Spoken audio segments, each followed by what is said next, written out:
A paz do Senhor, meus amados. Meu nome é Fernando Felipim e hoje eu quero trazer uma mensagem para vocês com o seguinte tema: qual tem sido a qualidade de conexão que eu tenho tido com Deus? Mas antes da gente entrar na mensagem propriamente dita, eu quero novamente aqui estar pedindo a sua ajuda.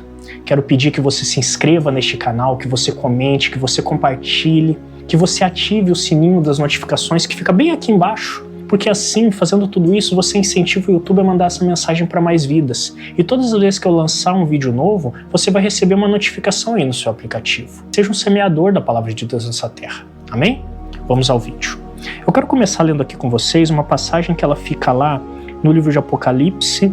O capítulo é de número 3 e o verso é de número 20.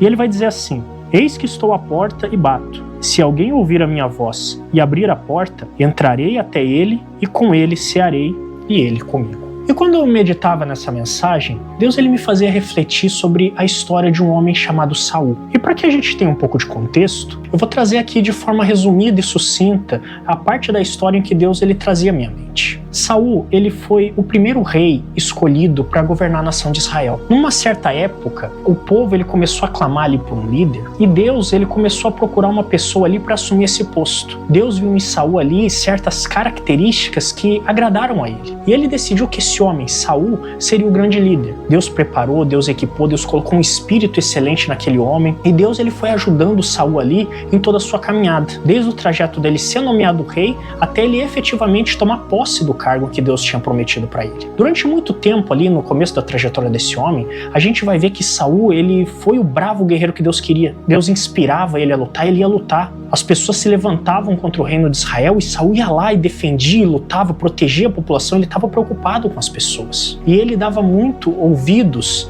a um profeta chamado Samuel, que era o instrutor espiritual daquele homem. E durante boa parte do começo da sua trajetória foi muito bom, porque Saul era obediente, era devotado e era fiel aos caminhos de Deus. Só que à medida que esse tempo foi passando, a gente vai ver que Saul aqui ele começa a cometer alguns tropeços. Saul ele começa a cometer alguns erros ali que iam de encontro à vontade de Deus. Existem duas situações muito específicas na Bíblia onde a gente vê que Saul ele realmente passou dos limites. Num primeiro momento aqui, Deus ele tinha instruído Saul a ir lutar contra os inimigos de Israel. E quando Saul ele tá lá no meio do campo de batalha, ele tinha recebido a seguinte instrução do profeta: olha, você vai ficar aqui tantos dias. No período tal, nós vamos fazer um sacrifício e Deus ele vai dar a vitória pra gente. Só que, à medida que Saul e seus homens eles foram ficando ali no campo, aqueles homens fracos e covardes, eles foram ficando com medo e alguns deles iam fugindo, porque os inimigos eles iam se aglomerando, eles iam, intimidando, eles iam trazendo medo ao coração daquelas pessoas. E Saul, ele, em vez de focar naquilo que Deus ele tinha ordenado, ele começou a pensar o que ele deveria fazer para agradar aquele povo, para atender os desejos daquelas pessoas. E uma das coisas que ele faz é contrariar a vontade de Deus. Saul não espera o profeta, Saul ele faz o sacrifício ele mesmo, e no final do sacrifício ali, de novo, para tentar fazer aquele povo ficar ali, para lutar com ele, chega o profeta e fala: Saul, por que você fez isso? Deus tinha um tempo para cumprir tudo e você desobedeceu à vontade do Senhor. E ali a gente vê que Saul imediatamente, vendo tudo que ele fez, ele: olha, profeta, me perdoa, clame a Deus, profeta, peça desculpas ao Senhor por mim, eu me arrependo, eu lamento e tal. E a gente vê um Saul ali o tempo todo pedindo misericórdia, pedindo para o profeta interceder junto a Deus para que Saul obtesse o favor divino. E numa segunda vez, a gente vai ver que Deus ele dá uma outra instrução para Saul. Deus ele olha para Saul e fala: Saul, eu já entreguei aqueles inimigos na sua mão, são pessoas horríveis. Então você vai lá e esteriliza aquela terra. Eu quero que você mate cada habitante, eu quero que você destrua cada animal, eu não quero que sobre nada daquele lugar. E Saul, ouvindo tudo isso, ele parte. Só que, à medida que Saul ele foi avançando, ele foi vencendo, ele foi enxergando coisas boas naquele lugar. Ele olhou uma boa ovelha, uma boa cabra, uma boa vaca, ele olhou bons tesouros, ele começou a olhar coisas ali que encheram os seus olhos. Em vez de Saul ali obedecer estritamente à vontade de Deus, ele começou a pensar e dar ouvido ao que as pessoas estavam querendo ali. Isso porque aquilo eram espólios de guerra, eram tesouros, e as pessoas queriam aquilo para eles. Então o que Saul faz? Em vez de Saul ir lá e obedecer e falar: não, isso aqui o Senhor mandou que nós eliminássemos tudo, eles começaram a pegar para eles aquelas coisas. E quando eles voltam para sua terra feliz, feliz, Saul volta com o rei daquela terra como um cativo, volta com muitas e muitas bênçãos financeiras, vamos dizer assim, muitos espólios de guerra. O profeta, ele olha aquilo e ele fica devastado, ele fica enfurecido. Ele olha e fala: Saul, o que você fez? E Saul olha para ele na maior cara de pau e fala: não, é porque isso aqui é muito bom. Por que destruir se eu posso oferecer a Deus, se isso pode ser uma bênção nas nossas vidas? E então ali Deus, ele dá um ultimato. Ele olha e fala: eu não quero mais Saul. Eu renego Saul porque ele não consegue me obedecer. Ele somente pensa nele. Ele é egoísta. E quando o profeta fala para ele, aquele homem de novo, ele vai lá e se prostra: perdão, vou melhorar e tudo. Mas neste momento Deus fala: eu não quero mais esse homem como rei. Eu vou levantar uma outra pessoa para assumir o trono que Saul não foi competente o suficiente para honrar. E quando eu estava meditando em tudo isso, Deus, ele me punha a pensar: qual que era o real problema de Saul? O que fez Saul chegar nessa situação? Talvez analisando a história aqui de forma superficial, a gente possa pensar: olha, é ganância, é prepotência, é soberba, é talvez até ignorância. Mas quando Deus, ele me fazia refletir em tudo isso, ele falava: não, não é. Na verdade, o que faltava em Saul era uma conexão de qualidade junto a Deus. O que faltava aqui na vida de Saul era ele ter uma verdadeira conexão com Deus Todo-Poderoso. Como assim, pregador? Vamos lá. Quando a gente olha para a Bíblia e a gente vê essas duas situações aqui acometidas por Saul, a gente percebe duas características. A primeira é que Saul, ele não tinha uma intimidade com o Senhor. Isso por quê? Porque todas as vezes que Saul errava, o que ele tinha que fazer? Saul, ele não tinha intimidade o suficiente para chegar a Deus: eu errei, eu pequei, eu falhei, eu fracassei, me perdoa. Não. Saul, ele tinha que chamar o profeta e falar: profeta, fale através de mim. Fale para Deus acerca da minha pessoa. Diga que eu me arrependo, diga que eu vou mudar, diga que eu vou melhorar. Isso só reflete a falta de conexão, a falta de intimidade que Saul tinha para com o Deus Todo-Poderoso. Não era uma relação ali de amigo, era mais uma relação de conhecidos, de pessoas que um dia se viram de longe e uma reconhecia o que a outra estava fazendo. E a segunda característica aqui que a gente consegue extrair da Bíblia é quando que Saul, ele procurava a Deus. Todas as vezes que a gente vai ver Saul aqui procurando a Deus, Saul só procura a Deus quando ele precisa de um socorro. Quando Saul está lá para ser condenado, para ser julgado por Deus, ele vai lá e procura Deus dizendo: misericórdia, profeta, interceda por mim. Eu errei, eu falhei, eu fracassei. Mas em nenhum momento aqui a gente vê Saul feliz, olhando: Senhor, obrigado. Senhor, estou contente. Senhor, o Senhor é bom. A gente não vê esse tipo de situação. Na verdade, esse tipo de atitude, ele é mais voltado a Saul dividindo com as pessoas do que com o Todo-Poderoso. Veja, quando a gente vai ver, por exemplo, Saul dividindo os espólios de guerra, a gente não vê ele falando: essa parte é de Deus. Não, ele divide entre os soldados, divide entre eles. Eles estão felizes ali com eles próprios. Saul, em momento algum, voltou-se a pensar no que Deus queria, no que Deus pensava, para tomar esse tipo de atitude. A felicidade, ela era partilhada com os amigos, com as pessoas e com a população, e o pedido de socorro era partilhado ali somente com Deus. Isso diz muito do tratamento que Saul, ele tinha com o Senhor. Como assim? Saul, ele não conseguia ver Deus como um amigo. Saul, ele via Deus como um faz-tudo, como um socorrista. Saul só conseguia olhar para Deus como alguém que poderia socorrê-lo nos momentos de necessidade. Você pode me explicar de uma outra forma, pregador? Eu ainda não entendi. Vamos lá. Veja, se eu fosse trazer aqui para a nossa realidade, eu poderia com facilidade afirmar que Saul, ele via Deus mais como um policial, como um bombeiro, como um juiz, como um médico. Isso por quê? Porque quando Saul, ele tinha um problema, ele clamava a Deus. Assim como eu e você fazemos quando a gente tem um problema. Veja, se uma pessoa está lá tentando ser violenta com a gente, nos assaltar, nos maltratar, o que a gente faz? A gente liga para a polícia. Policial, eu tenho um problema, venha me socorrer. Quando a minha casa pega fogo, eu ligo para o bombeiro, eu falo: bombeiro, minha casa está pegando fogo, venha apagar as chamas, porque eu não consigo. Quando eu estou doente, eu vou lá e os remédios que eu tenho na gaveta não estão mais funcionando, eu vou lá no médico e falo: doutor, eu não estou mais conseguindo me tratar, você precisa me ajudar. Mas, mesmo que nós apreciamos os favores que essas pessoas podem fazer pra gente, o que acontece quando essas pessoas acabam o serviço? Quando o policial prende o bandido, quando o bombeiro apaga o fogo, quando o médico te dá um tratamento adequado e dá um diagnóstico preciso ali para sua doença, a gente imediatamente fala: muito obrigado, adeus, vai embora. a gente passa a se abster daquilo lá. A gente não consegue valorizar a pessoa que está ali por trás daquele profissionalismo. A gente simplesmente se apega nos favores que aquela pessoa pode fazer pra gente. E era dessa maneira que Saul via Deus. Mas agora eu te pergunto, você acha que Deus ele ficava contente em ter esse tipo de relacionamento?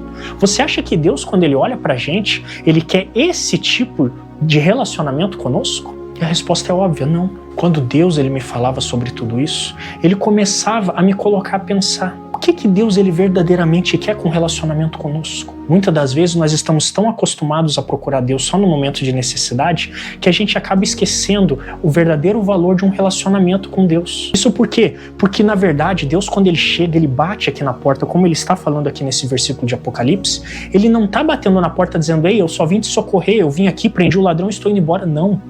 Deus ele quer entrar na sua casa. Deus ele quer ser seu amigo. Deus ele quer conversar. Deus ele quer ter uma intimidade. Ele quer que você trate ele como um familiar, como um filho, como um amigo, como uma pessoa preciosa para ele. Só que muitas das vezes nós não tratamos assim. Posso afirmar com veemência aqui que a maior parte das pessoas, quando vão na igreja, elas só vão nos momentos de desespero, de dificuldade. A maioria das pessoas só procura o Senhor quando está com uma doença incurável, quando está com um problema que não pode ser resolvido.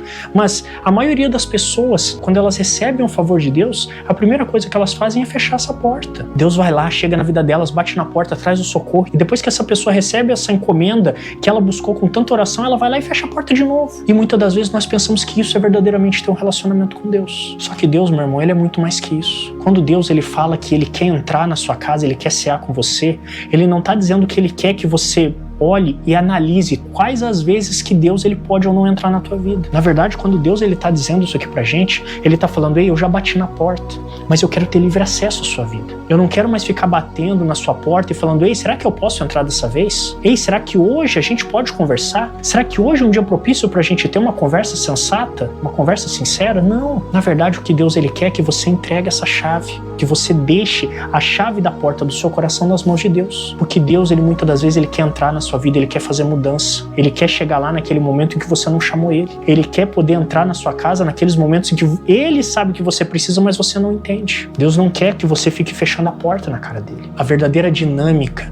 de uma amizade verdadeira, ela não reside ali nos momentos em que nós estamos felizes com o tipo de atitude que a pessoa toma. Como assim, pregador? Veja, se eu perguntar pra você qual que é o seu amigo mais verdadeiro, qual que é aquele amigo sincero? O amigo sincero é aquele que te abraça com falsidade, só fica dizendo no seu ouvido: vai dar tudo certo, vai ficar tudo bem, vai isso, vai aquilo. Não. Eu posso afirmar com veracidade: o verdadeiro amigo, ele muitas das vezes sim, ele vai te dar um abraço e vai te confortar, mas às vezes o verdadeiro amigo é aquele que vai chegar e dar um tapa na sua cara e falar: ei, toma vergonha, muda essa atitude, melhora, sai desse buraco, para de se lamentar, chega de ser uma criança chorona. Muitas das vezes esse é o amigo verdadeiro, é aquela pessoa que você realmente precisa do seu lado, porque um verdadeiro amigo ele não está focado simplesmente em te agradar, ele tá focado em te ajudar. Ele é aquela pessoa que às vezes você está cansado ali do trabalho, que você está exausto física e emocionalmente, não conseguindo mais fazer nada, e essa pessoa fala: ei, sai disso, a gente vai conseguir, força, faz logo esse negócio. Essa é a verdadeira dinâmica de uma amizade. E muitas das vezes Deus ele quer fazer isso com a gente. Deus ele quer entrar na casa, Deus ele quer dar um xingão, Deus quer puxar a orelha, mas não porque Deus ele está sendo malvado, mas é porque Deus ele quer entrar ali e realmente fazer uma verdadeira mudança. Só que muitas das vezes nós tratamos Deus como um remédio na gaveta.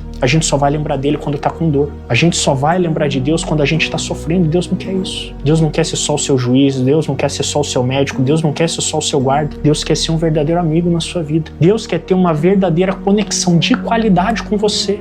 Ele quer que você lembre sim dele nas horas que você está triste, mas naqueles momentos que você está feliz também. Ele quer que você olhe para as grandes e pequenas coisas e fale: Senhor, eu estou feliz com tudo isso. Ele quer que você lembre dele naquele momento em que está te faltando comida, mas Deus quer que você lembre dele também naquele momento que você está numa festa comendo churrasco, naquele momento que você está se alimentando bem. Deus quer estar presente ali nas suas derrotas, mas ele também quer que você chame ele para participar das suas vitórias. Porque, de novo, essa é a verdadeira essência de um verdadeiro relacionamento de amizade. Muitas das vezes nós tratamos Deus como aquele parente muito chato, mas que tem uma condição de financeira boa, em que aquele parente vai lá, nós não gostamos dele, a gente finge, sorri, recebe ajuda e dá graças a Deus quando ele vai embora. Ou como aquele vizinho insuportável que recebeu uma encomenda como um favor pra você, foi lá, bateu na sua porta e falou: ei, vizinho, recebi isso aqui pra você, tome. E a gente fala: ah, vizinho, muito obrigado, tome, bate a porta na cara dele. Muitas das vezes nós fazemos assim. Só que o que tá faltando é nós pensarmos como que Deus ele se sente acerca desse tipo de atitude. Nós muitas das vezes queremos que Deus nos entenda, mas nós não nos propomos a entender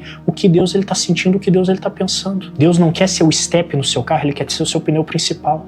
Deus quer ser o seu companheiro, Deus quer ser seu amigo, Deus quer ser aquela rocha que você abraça e fala: Senhor, eu estou sofrendo, Senhor, eu estou feliz, mas eu estou feliz com a tua presença aqui. Eu quero dizer para você, meu irmão, o que muitas das vezes está faltando não é Deus passar a enxergar as nossas dificuldades como nós pensamos que Ele deva fazer. Muitas das vezes está faltando a gente começar a valorizar Deus como uma pessoa querida na nossa vida. Deus não quer chegar lá só com pão, presunto e queijo e te levar uma boa refeição.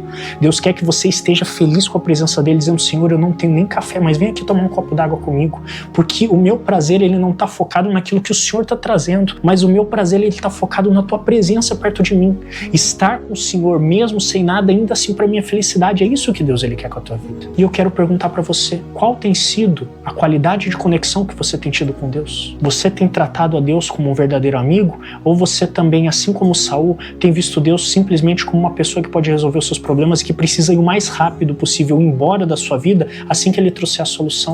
Deus ele não pede muita coisa pra gente, meu irmão. Às vezes ele pede um pouco de oração, às vezes ele pede um pouco de conversa, às vezes ele pede um pouco de sacrifício. Pede pra gente amar uma pessoa que tá nos maltratando. Pede pra gente perdoar uma pessoa que tá nos fazendo mal. Mas eu quero dizer pra você que um verdadeiro amigo, se você se diz um verdadeiro amigo de Deus, você tem que passar a pensar que tão importante quanto o seu bem-estar é o que Deus ele tá sentindo quando tá perto de você. Porque eu posso afirmar com veemência, Deus ele tem prazer na tua presença, Deus ele tem prazer nas tuas atitudes, mas quando essas atitudes, elas são boas. Não espere que Deus ele vai fazer o extraordinário para você quando você simplesmente faz o mínimo para Deus. Quero convidar você hoje a refletir sobre esse relacionamento que você tem tido, que você possa enxergar Deus não como uma pessoa chata que te acorda de madrugada falando para você orar de novo. Não porque Deus ele simplesmente tem prazer que você perca uma noite de sono, mas que você possa enxergar os pedidos de Deus e falar: ei, se Deus ele tá pedindo isso, ele tem um propósito. Porque às vezes, de novo, meu irmão, o que nós precisamos não é um carinho, não é um afago, não é um consolo,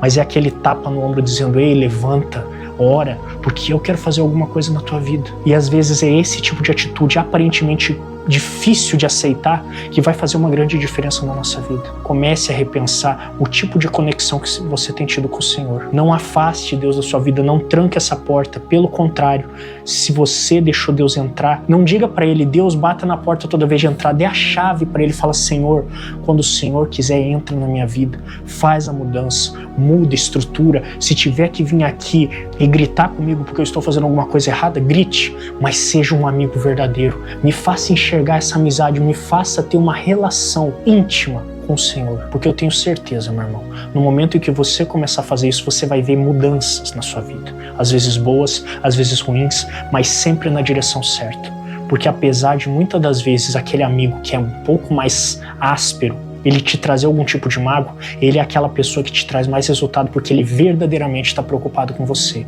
Ele não está só querendo te agradar, ele quer mudar a sua vida, ele quer te ajudar, ele realmente vai estar lá quando você estiver no chão. E que você possa pensar em Deus dessa forma e que você possa aceitar esse tipo de atitude de Deus. Amém? Se você gostou desse vídeo, eu quero pedir novamente que você curta, comente, compartilhe, que você envie essa mensagem para uma pessoa que você acha que vai gostar dela. Seja um semeador da palavra de Deus nessa terra. Amém? Que Deus abençoe você e a sua família durante toda esta semana.